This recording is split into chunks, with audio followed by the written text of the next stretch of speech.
My new friend, guys, this guy works with solar power and he's going non-stop right now, even though it's an overcast day. Chris here at CaribbeanPot.com. Mr. Elephant was a gift from Taya to keep me company here in the kitchen while I cook up a storm. So Mr. Elephant, nice, a nice guest to have. He's always there keeping you company and he wants nothing in return. Today we're doing a stir fry, and I've got some thinly sliced pork here, and I've also got some string beans fresh out of my garden, as well as some bell pepper. We're going to be bringing everything together with something we call fever grass in the Caribbean. However, you may know it as lemongrass, and that's it here. I have a couple stalks left back after dicing it up.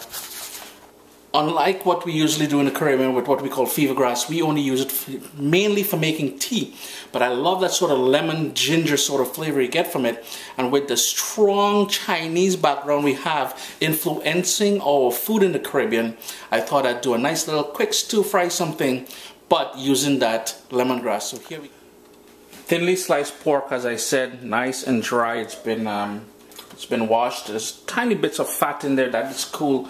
For all the ingredients we'll be using here today, you can check out CaribbeanPot.com, or down in the description of this video I will also have everything listed. First and foremost, 1 tablespoon of Caribbean green seasoning, and I will have a link for that down in the description showing how to make that. It is an essential ingredient in many of the dishes we do down in the Caribbean. I'm going to go in with a couple cloves of garlic that I diced up, as well as about a tablespoon or so of that lemongrass. Salt, a nice healthy pinch of salt. Well, not pinch, maybe about half a teaspoon to maybe a 3/4 teaspoon of salt.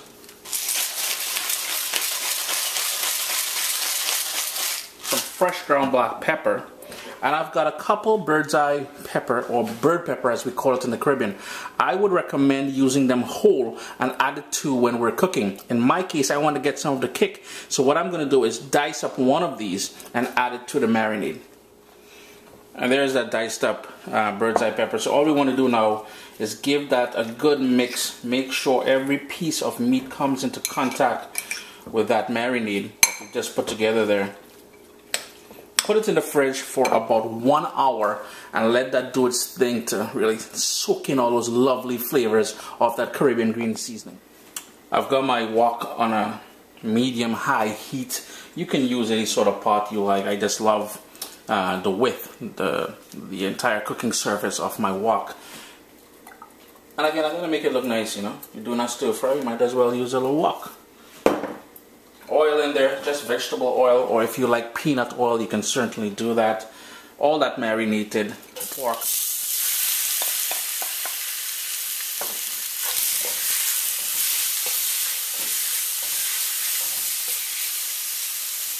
I'm just going to sort of cook that down for about 3 or 4 minutes, and this is why I cut the pieces of pork very, very thin.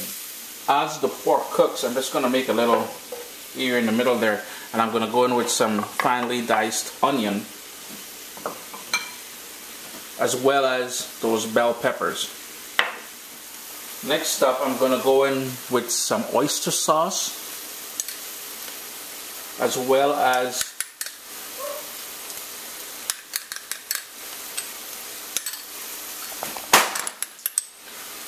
Hoisin sauce.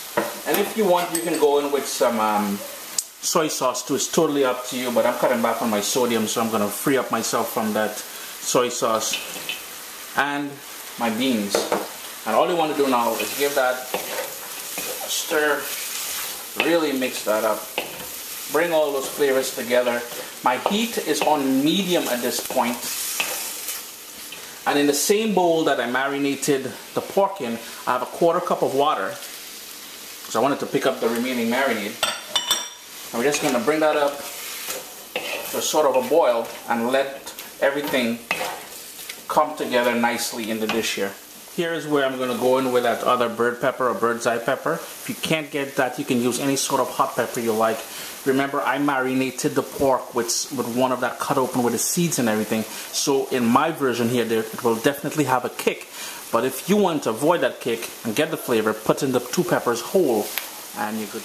Just gotta love the colors And boy, oh boy, you know they talk about smell-o-vision? It's one of those things I hate hearing people say, but I really wish we had smell-o-vision here, yes people? Things smelling wicked.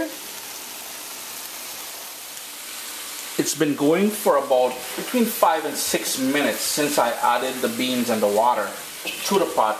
I am down to hardly any sort of liquid down there in the bottom of the pan, of the pot.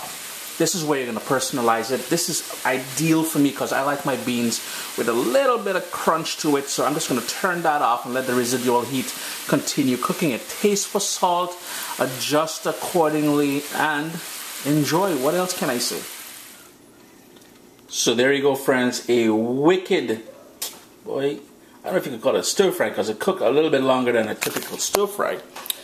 But a wicked something with that pork, that beans, the peppers, and of course the key ingredient, that lemongrass or fever grass as we call it in the Caribbean. Expect a nice little kick if you burst those peppers open, and as well as a lovely flavor from that lemongrass. It's going to be almost a lemon ginger, some sort of something you're going to get.